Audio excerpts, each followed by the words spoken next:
Welcome to this CASA webinar. It's part of CASA's Breakthrough series, which features evidence and analysis by the CASA programme and its partners.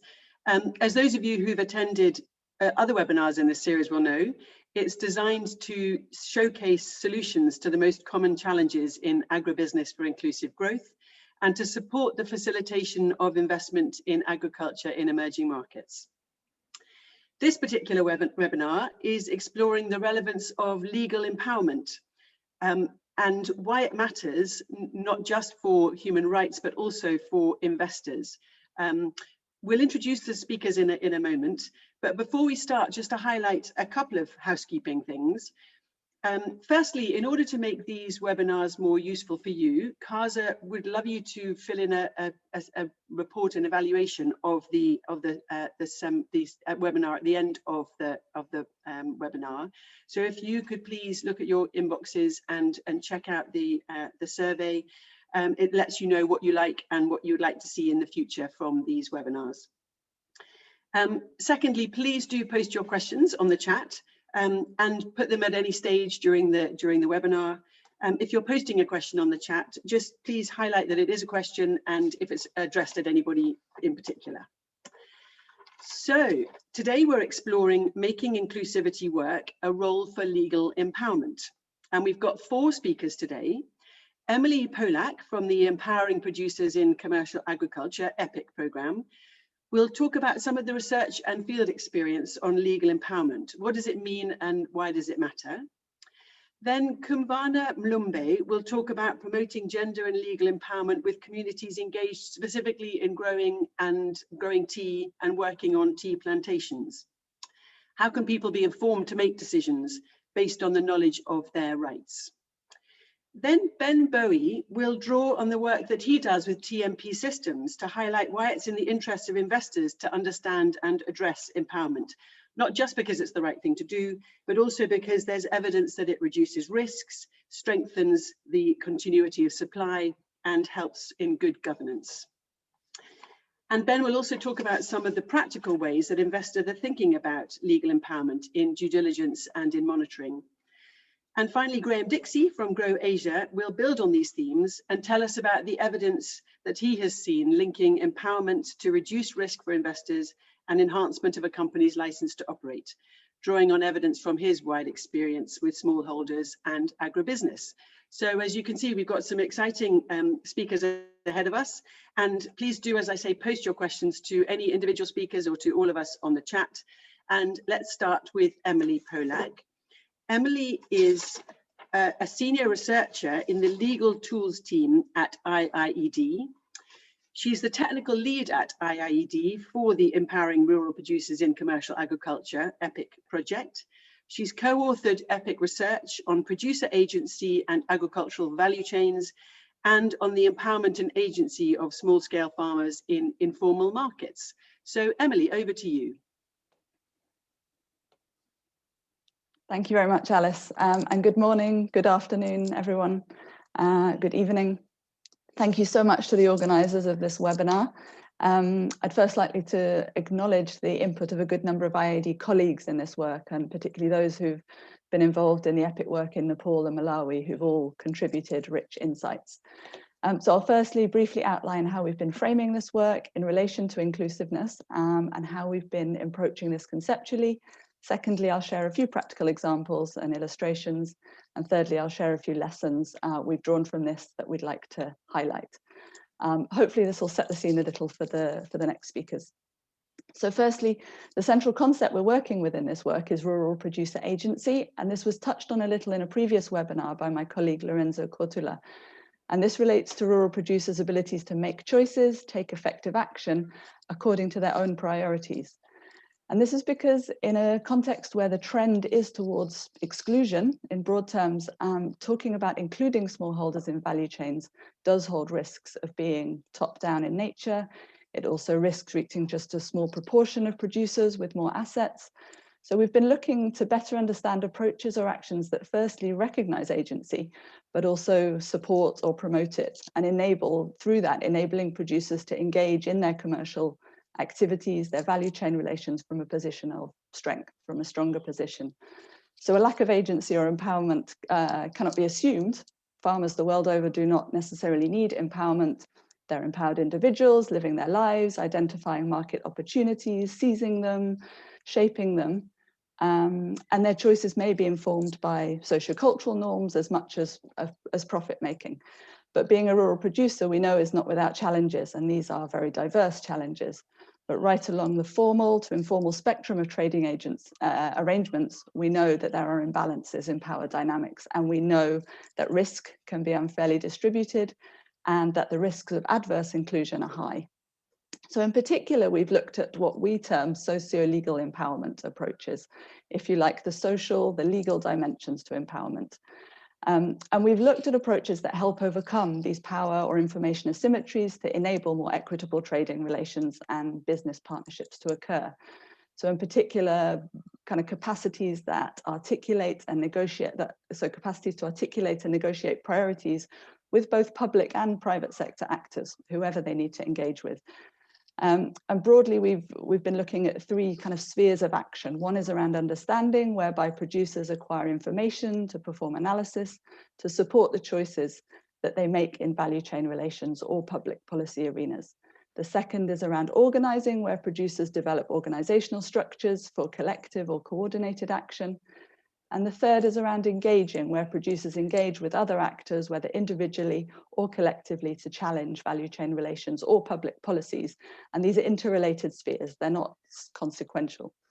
So we found this socio-legal empowerment for producer agency framework to be helpful for framing our work, both in the two countries, in Nepal and Malawi, and internationally. And this framework is set out in our first research report, and then used to frame the later reports on producer agency in informal markets and producer agency with respect to contractual relations and contracting chains. So in practice, we're talking about multiple strategies and tools and approaches in recognition of the multitude of contexts that exist that investors are looking to work in.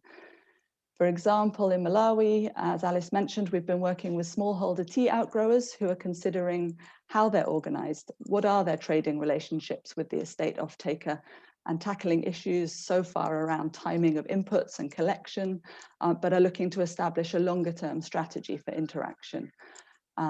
They're working on issues of gender equity and women's leadership, paralegal work, how to strengthen their representation nationally to engage in some of the more structural constraints in the sector around pricing.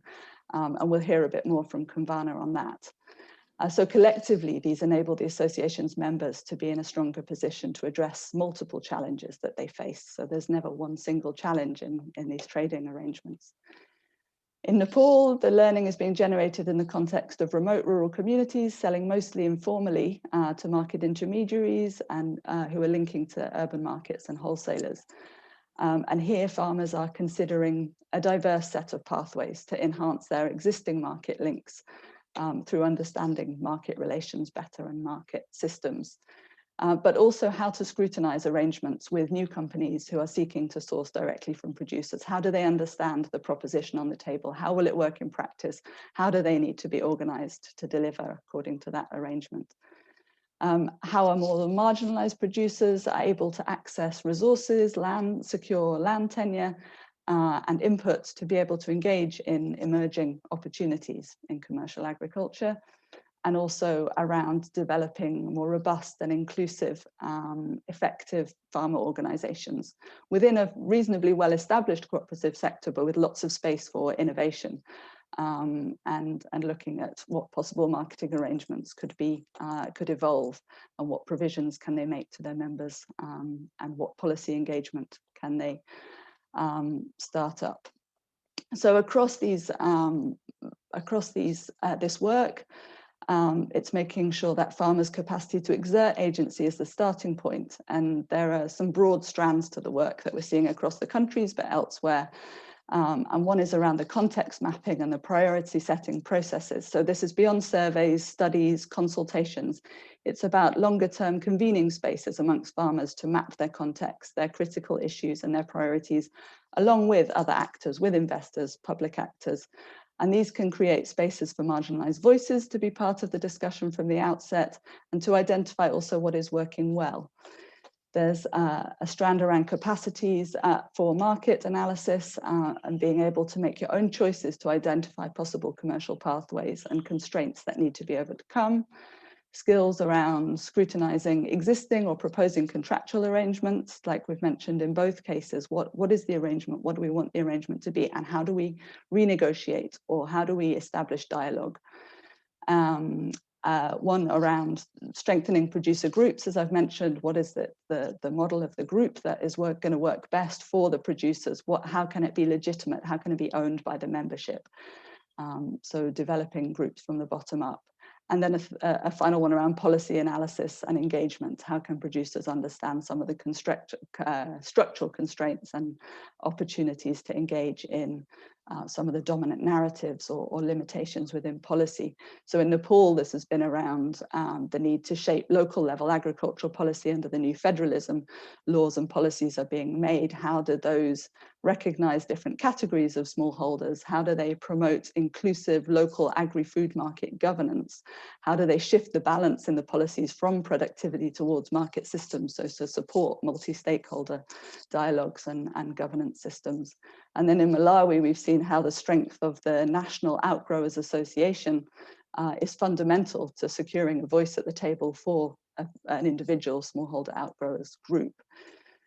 So just to finish, a few top level lessons or things to consider. It seems that an openness to these socio-legal empowerment approaches and a stronger producer agency perspective are likely to serve any investment in terms of both social license to operate and sustainability, and we'll hear more on this from other speakers. I mentioned agency as the entry point, but actually what we're talking about is agency as the end point as well, so farmer agency as an end in its own right. How can this therefore be built into monitoring and evaluation? What is the role of farmers in monitoring processes? Alongside some more conventional measures for success and outcomes. And certainly harking back to the previous webinar, looking at contracts, there is need for more scrutiny of the scope for producer agency throughout contracting chains to see where provisions are being cascading down to individual farmer buyer contracts or producer organization buyer contracts. How can those be scrutinized, and what is the scope for agency at different levels, both in the provisions, but also the processes? I think finally around context mapping, that is an obvious lesson but can get overlooked. So something that's very critical for helping to highlight where existing arrangements, including informal arrangements, are suiting producers and local food systems well. They can help, good mapping can help identify existing hotspots of energy to build upon, and participatory processes associated with this mapping can identify some of the real structural and systemic constraints and how to address them alongside the starting point for building trust and mutual understanding and the development of effective accountability or dialogue mechanisms. Finally, just to keep a point in there around agency requiring taking gender and social differentiation seriously, both to challenge the existing inequalities, but to facilitate more effective action quite often.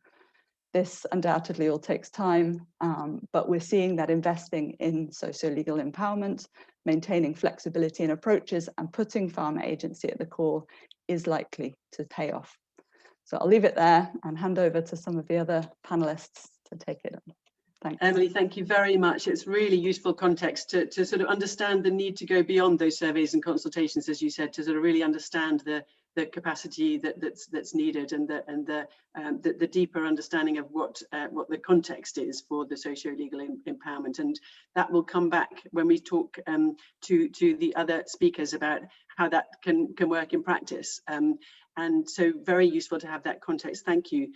And we're going to move on to Kumbhana, who's going to talk in specifically sort of leading on from what Emily was just talking about, and bringing in her own particular experience of the tea sector. So Kumbhana Mulumbe is a legal manager at Women's Legal Resources Centre, a women's rights NGO that provides access to economic, social and legal justice to women in Malawi. Kumbhana is also a network lawyer with Initiative for Strategic Litigation in Africa, and a project officer in EPIC in Malawi, and is, as I say, working with smallholder and commercial farmers in the tea industry. So she's going to tell us about some very specific things that she's been working on in that sector. Kumvana, over to you.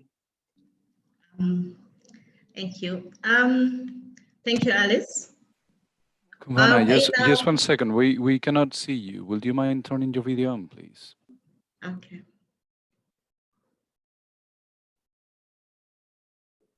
Perfect. Thank you. Thank you. Thank you, Alice. In EPIC Malawi, we've been working more on gender equality and legal empowerment.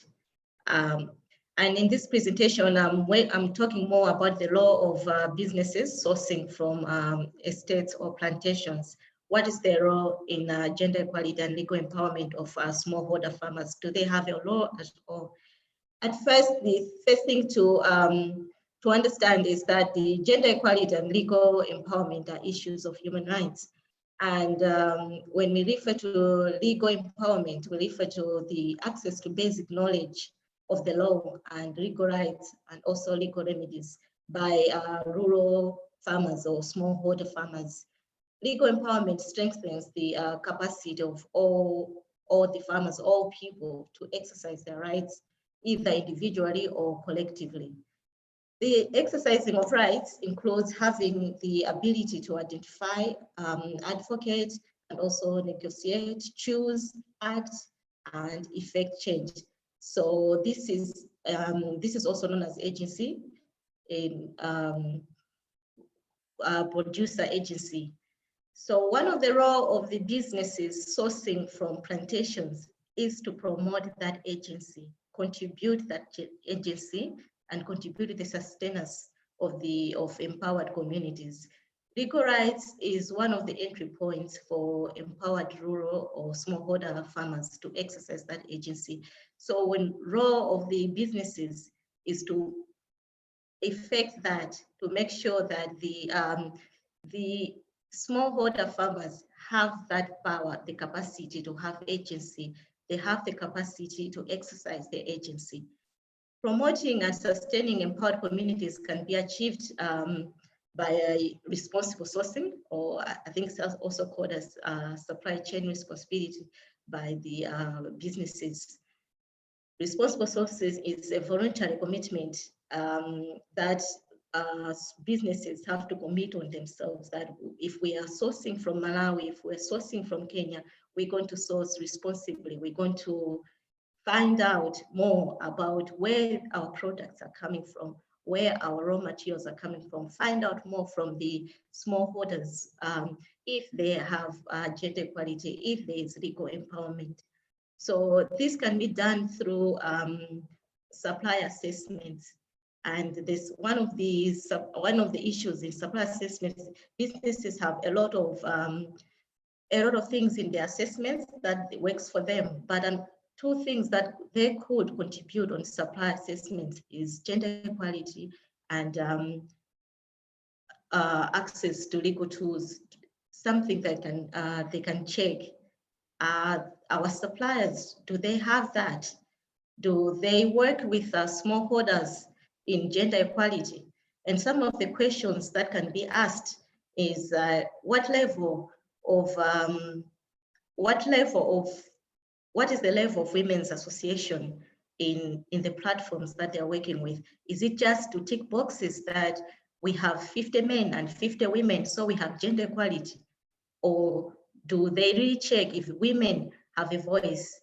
And do they really have meaningful participation where they're able to influence decisions and also sit at the table where decisions are made? Do they have access to information to enable them to be informed? When we mean access to information, we mean legal information as well, information about policies, information that can help them to have to contribute more when they're making development or investments in their communities. So that's the supply assessment. That's the role that businesses can do in plantations and ensuring that there's gender equality and legal employment. And there's also the aspect of legal tools.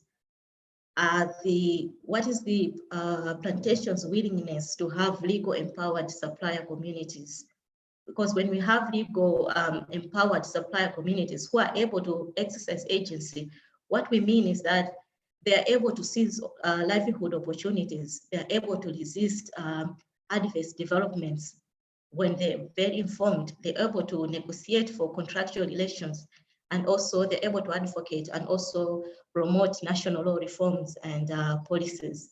So we've had, from APIC, we've had examples that we've been working, especially in gender equality, that we've had women forums, women-only forums, where women were taught leadership skills, they were taught advocacy, and they were taught public speaking, so that when they're invited in these platforms, they're able to speak, to have a voice in a more informed position and able to influence decisions that are made, that decisions about them.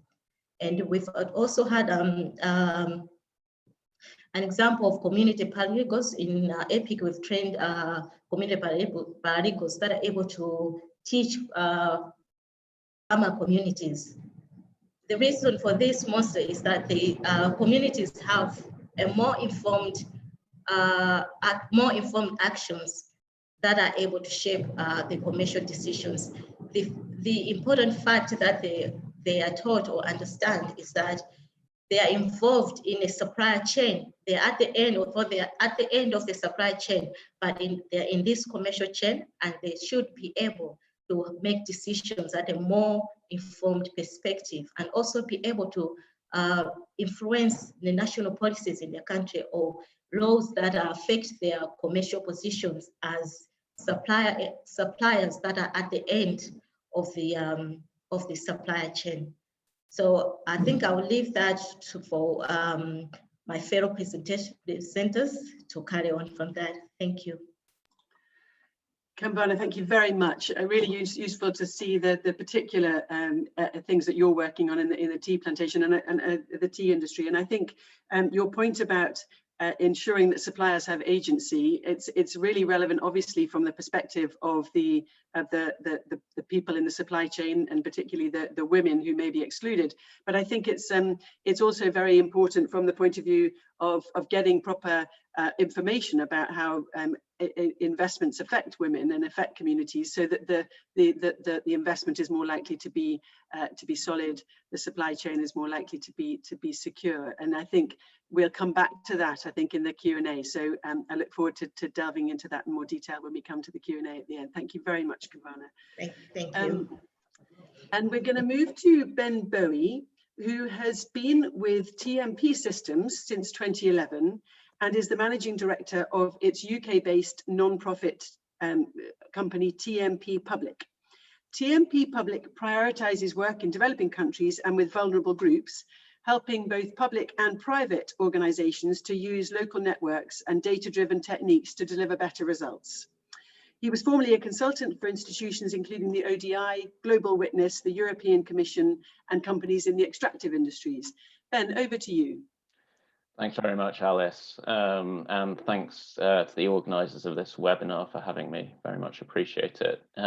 So for those of you who don't know us, TMP produces research and advice on emerging market investment with a particular focus on ESG issues.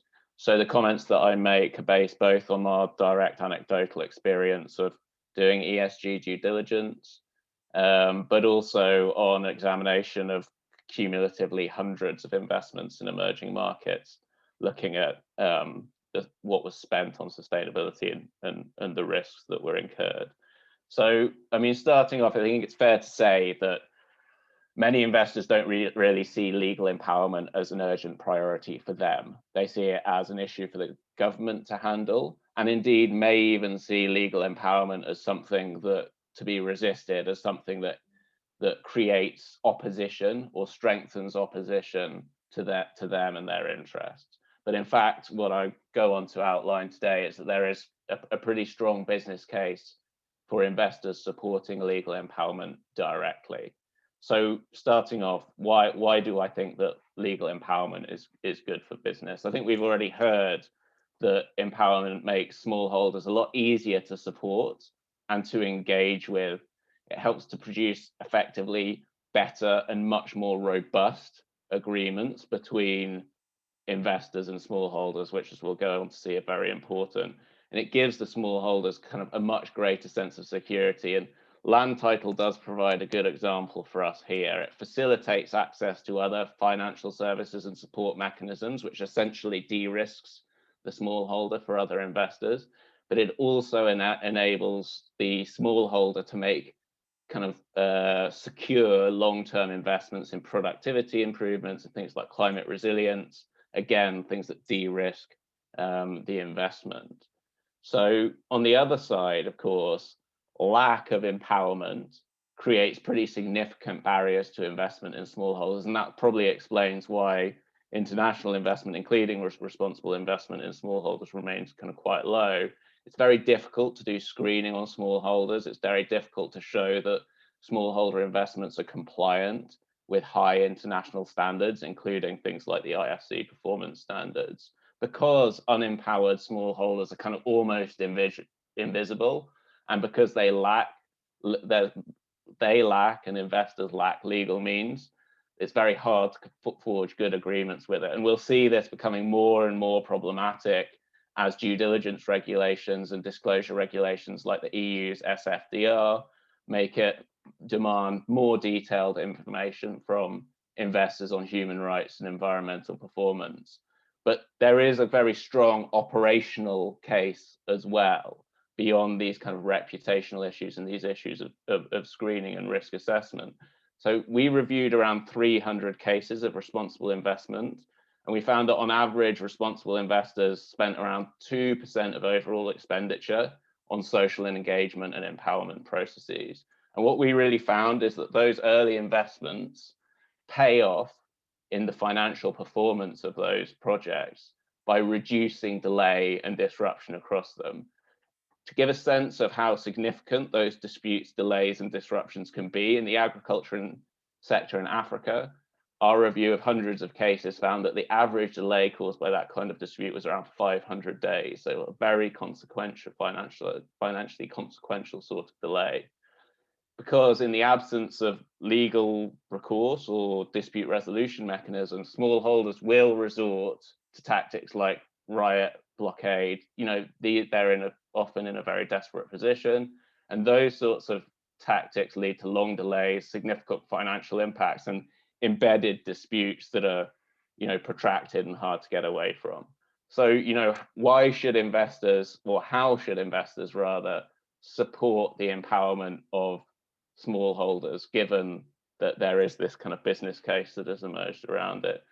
Obviously, social impact assessment and social impact management processes are legally binding and significant, and they do provide investors with a means to go above and beyond the national regulatory environment, but they don't actually contribute to that enabling environment for responsible investment, or indeed to successful smallholder agriculture in those places.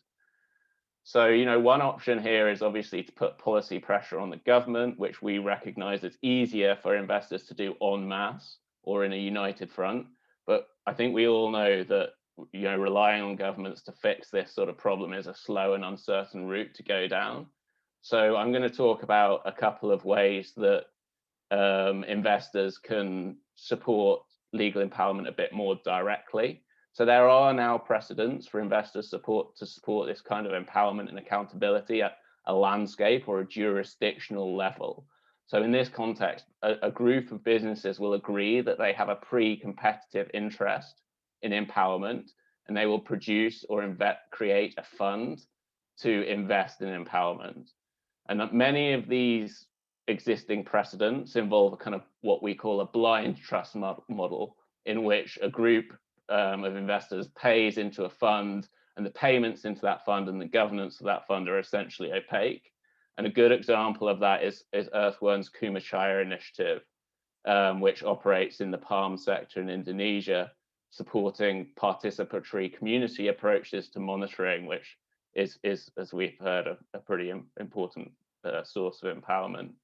But, you know, this kind of blind trust model is attractive in some ways because it helps smallholders to trust the system. But where trust in business is low, and whereas as a result, smallholders would be suspicious of an initiative as in the pocket of a business if it's funded directly by them. But by that same token, these opaque kind of blind trust models do create some downsides for accountability. If it's everyone's problem at a landscape level, it's not mine. That will be the attitude of some investors, particularly those that don't want to play by the rules. And so also that sort of opacity makes it pretty hard for investors to reap the reputational rewards of these engagement stories, which again, for some is a pretty important way to do it. So there are investors that are looking at ways to invest directly in legal empowerment, but again, there are these very significant barriers of trust. So what we found is that an intermediary of some sort is needed to mediate the investment from the business into legal empowerment to ensure that that's properly perceived kind of locally. So full disclosure, we run with Landesa a platform called the Social License Platform that provides a framework that connects companies and investors to local providers of empowerment related services.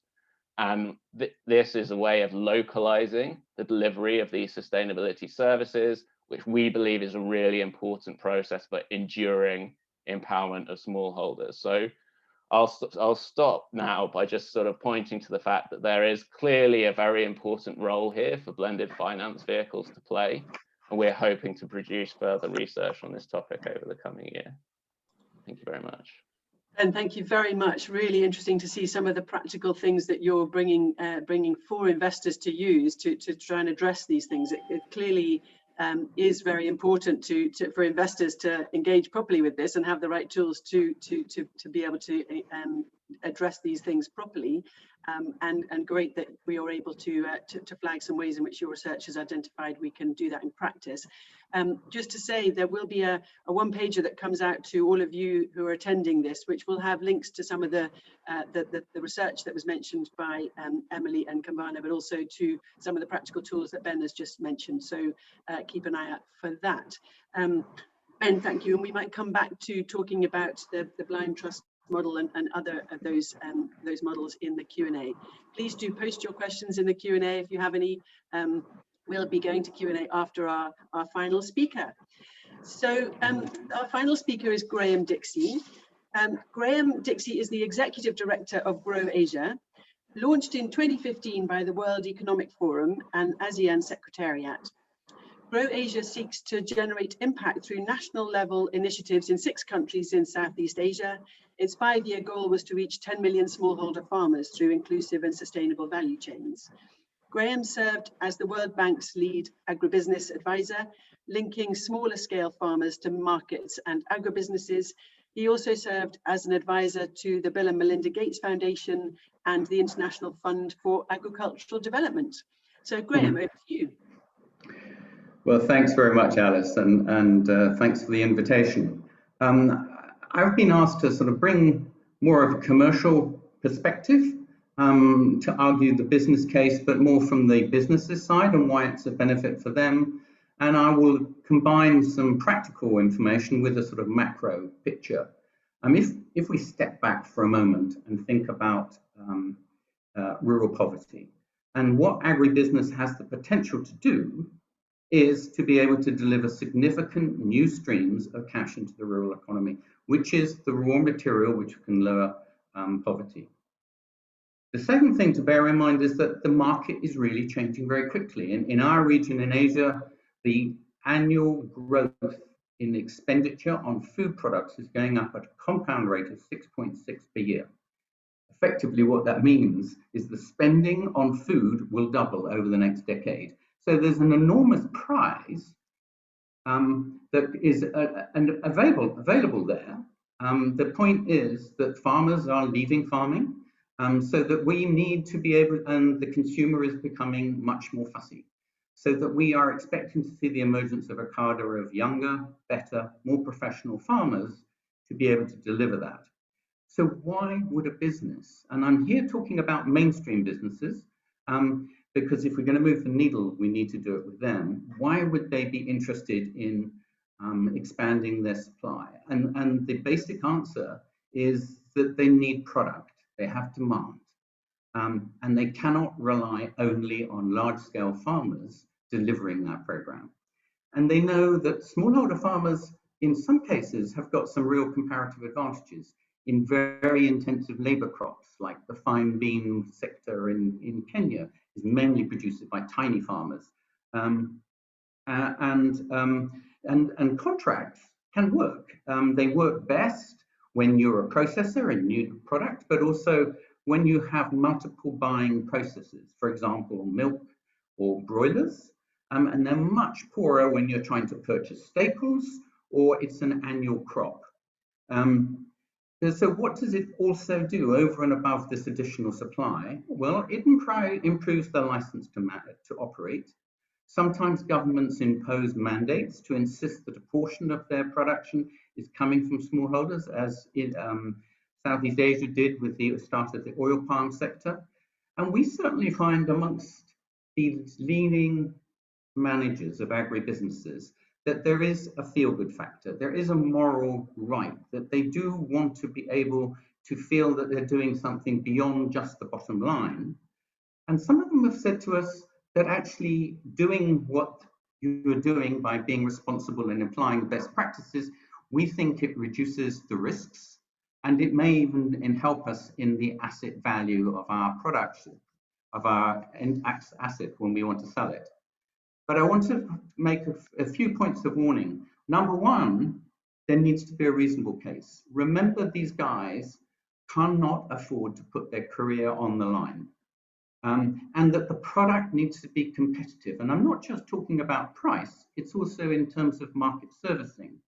And as Ben correctly pointed out, there is a huge lack of trust between agribusinesses and smallholders. Agribusinesses feel smallholders will side sell.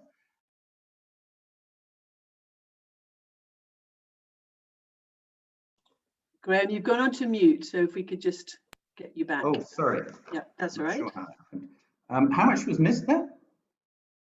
A couple of seconds, so don't worry. Oh, okay, fine, yeah. fine. So what are they? What are the ones that succeed? The common theme on every one of the projects that we have looked at in value chains, and we're about 44, about 10 which we've analysed.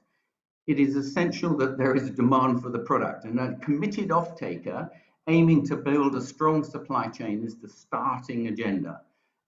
Secondly, what happens is that the agribusiness wants to square a circle. And what I mean by that is that normally you find that smallholder farmers' yields are really low, between 1/3 and 1/2 of what would be considered to be a sensible commercial yield. The consequence is the unit cost of production are high and they have high price expectations.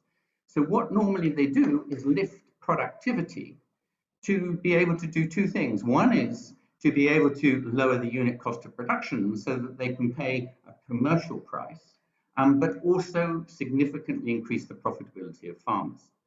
And then there are other pieces that come in. The aggregation of farmers is so important. We've seen multiple partners come in to deliver much more holistic solutions. They normally, after getting the production right, access to inputs, access to finance becomes very, very important. Transaction costs have to be kept sensible. And one thing that's very interesting is a consistent message is that function is more important than form. And what that means is that you can make these businesses work with smallholder traders, informal businesses, farmer cooperatives, large agribusinesses. But what is absolutely irreplaceable is that the job is done properly, because you are in a highly competitive environment. And so this area of building trust is huge. And we've seen it by the use of price formulas. We've seen better local intermediaries being introduced by businesses who've already got the trust. So why do they fail? Well, one of the first reasons is that once a business is losing money and it's a question of survival, all their ideas about responsibility fall out the table. We consistently see that CSR initiatives rarely actually go to scale unless they are linked actually to operations, and that there are multiple issues which are beyond the control of a business, a market, a civil disturbance, which can also impact on that profitability. And one really important lesson came from a study we did of 178 agribusinesses, that the businesses are risky, they fail. And the person who's least able to handle that is the smallholder farmer. And there's a couple of examples where CDC invested in the outgrow schemes and failed, and the people who were hurt were the outgrowth. So responsibility is really important in what you promote. So in the ASEAN, we were lucky, and we were lucky because it was the collective council of agricultural ministers who said to the Asian Secretariat, we want to have guidelines for responsible investing. That means that you have buy-in and you have local demand. We put it through a public consultation process. We combined both the CFS RAI, added in the lessons that have happened from it, the practical field lessons that came from the interagency working group, and then they were tweaked locally with public consultations. So the program now has two main parts. One is to align the ASEAN guidelines with each of the country's policies and regulations, which is a policy piece. And the second one is to enable field implementation. Again, there was mentioned the thing of intermediaries. The intention is to be able to create a cadre of individuals who can advise, who can sing all from the same song sheet and can work with local communities, local authorities and local investors, so that they're all singing from the same song sheet and they're going through the same process. Because what we consistently find is that people are not terribly interested in the concepts, they're really interested in the how-to sides. The fact that if you put in place a consultation and you keep your finger on the pulse of emerging issues, you can stop a problem evolving into being serious. They definitely don't want complexity, and they want a simplified case about how to implement that. So that we've been looking at ways that we can use the ASEAN guidelines as an additional piece to the standards they're already applying to. And what we aim to do is to measure the quantity and quality of investments following those guidelines, to be able to see that there is a significant proportion of them are now abiding by them. And a very interesting suggestion from the member states of the ASEAN was that they wanted the guidelines to be a working document, and that a constant research would be able to feed in how we adjust and refine those in the light of what works on the ground. And just finally, just to say that, you know, we did do a process of retrofitting where the businesses that are now operating, how responsible they were, and then went to the communities around them to find out what the outcomes were. The first one was that for every negative view they had of the investor, there were 3 positives. And that actually exactly the same sort of points that had been made earlier, that those businesses that followed through on responsible investing, and they were mainly the more experienced investor, had the lowest level of complaints surrounding them. Over. Graham, thank you very much indeed. That was really helpful and a great explanation of a lot of the work that's been done to back up the evidence. I think that engaging with smallholder farmers in a meaningful way is good from all sorts of perspectives, not just for them, but for the businesses. We've had a number of questions on the chat, and so all of the panelists, if you'd like to put your videos on, and we'll go to a more general discussion. I think the first bunch of questions is around the sort of contracting itself. So Jacob Nyerongo has asked about legal aid to help with contracts. And I know that to some extent, what the points that you've been making is that there's a sort of pre-contract discussion that needs to go on about how you enable people to have the capacity to engage in contracts. And in a way, that's the sort of the preamble to the contracts. But if any of you could perhaps think about that particular positioning about how contracts could be better.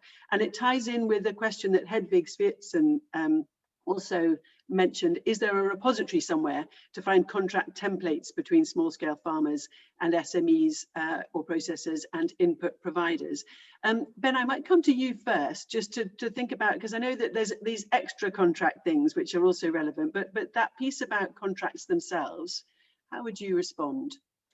Yeah, I mean, I think that in a sense, what we often focus on is that you need a very good agreement in broad terms. And as you say, there are pre-contractual elements to that.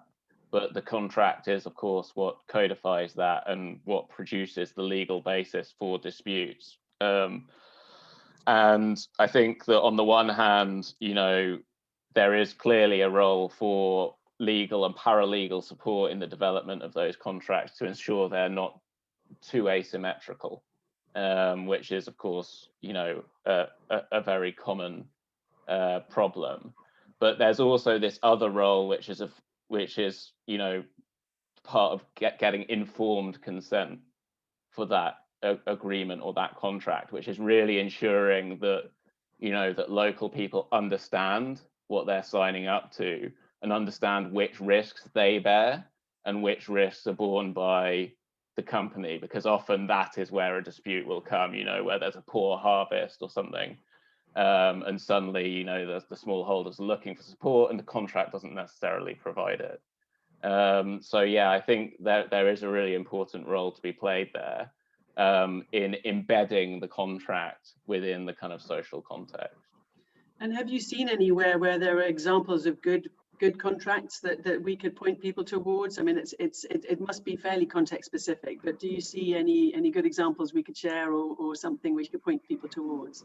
Yeah, I mean, I think there are models emerging from smallholder agreements. Like some of the best contracts come now, I think, from the palm sector. Yep. The smallholder models that you see there, which can be quite elaborate and offer quite a lot of support.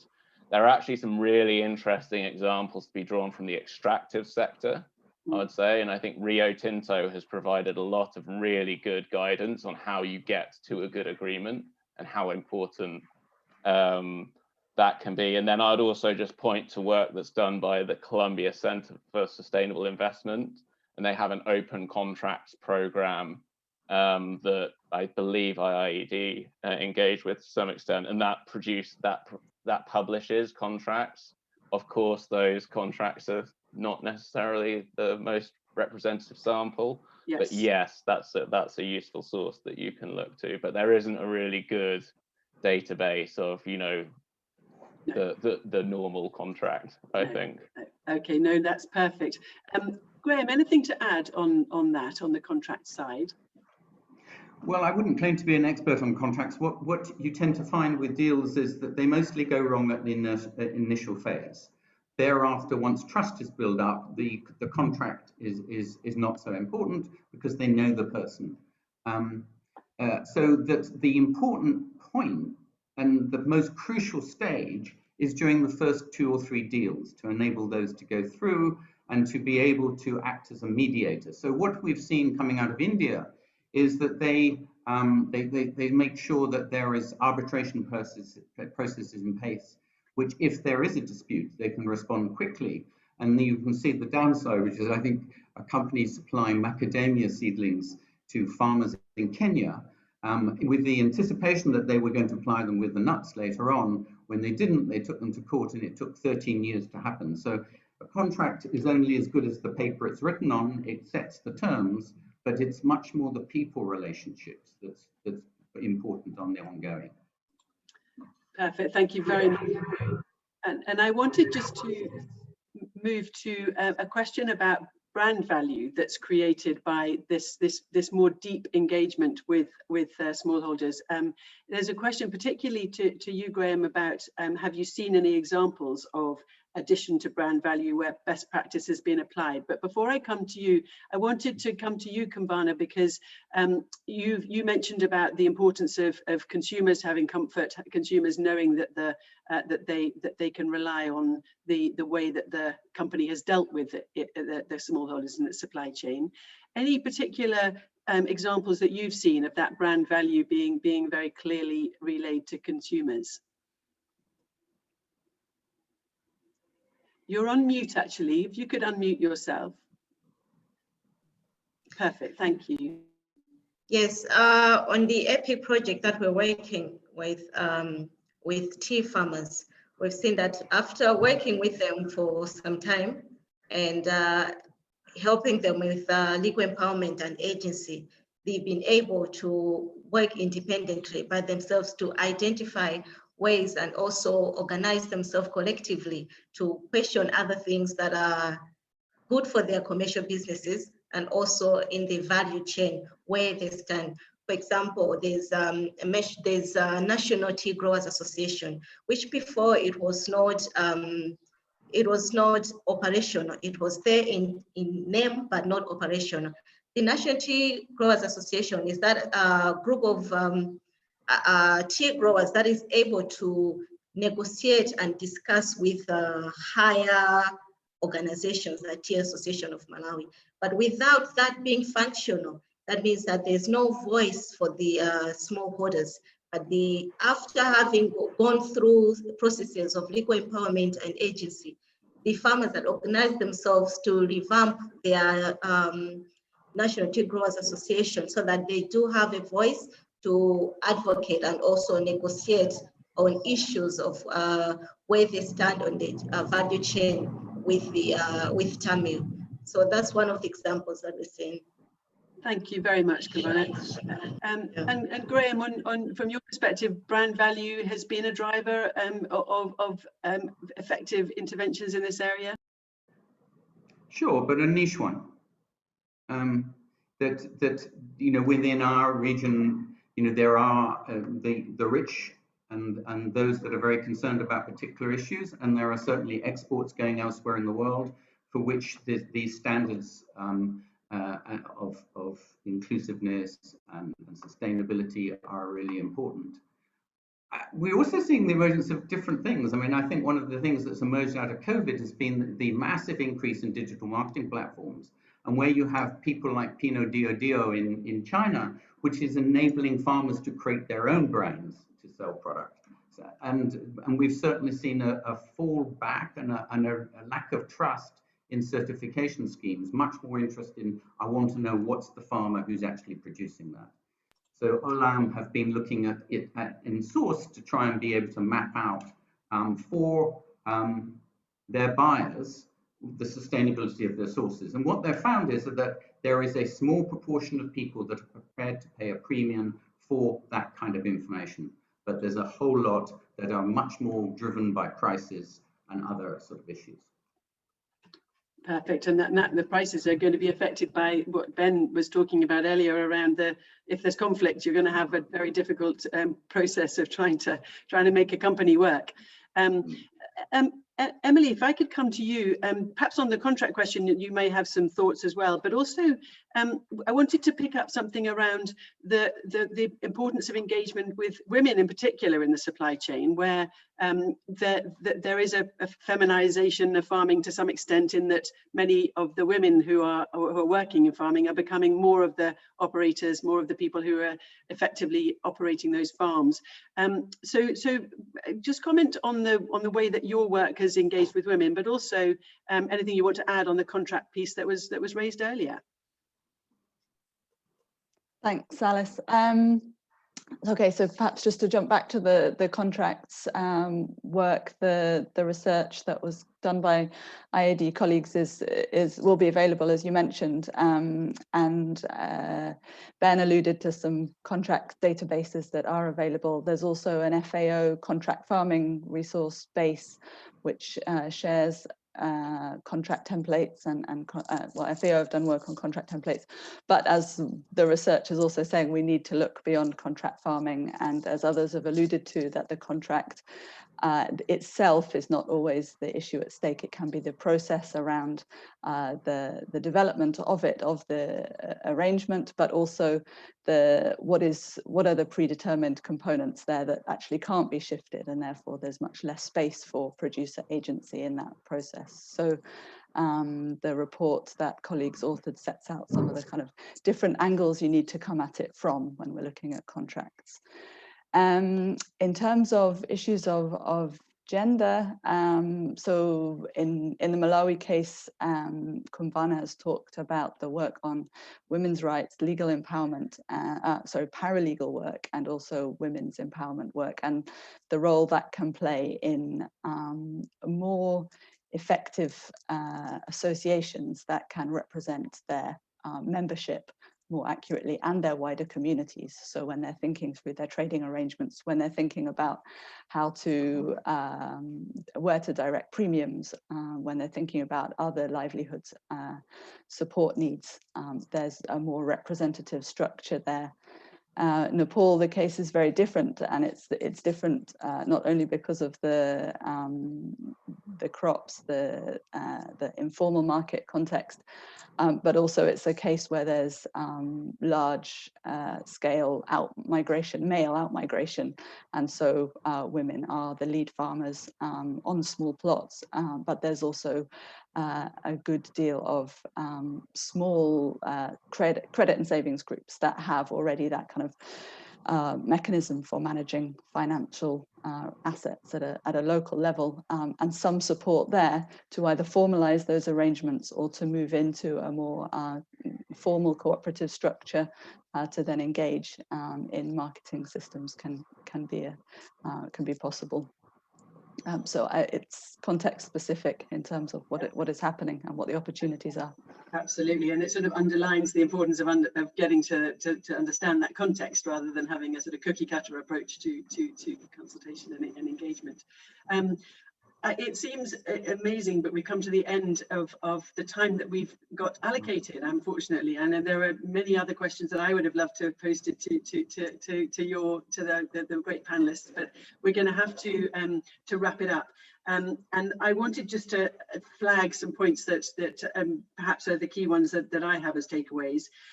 But I think if you've been listening to all of our webinars, you'll know very clearly that we have a very strong evidence that there are many supply chains that absolutely need smallholder farmers, and that will continue to grow as Graham's point about the size of the market, and there's no question that smallholder farmers will need to be engaged with in an effective way.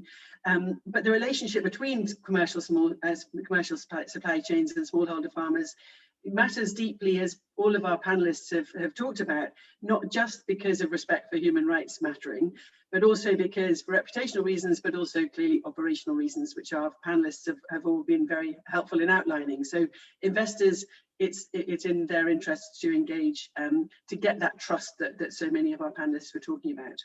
And that trust depends on knowledge of the context, communication, and empowerment, which is enabling people to engage in a way that prevents problems down the line.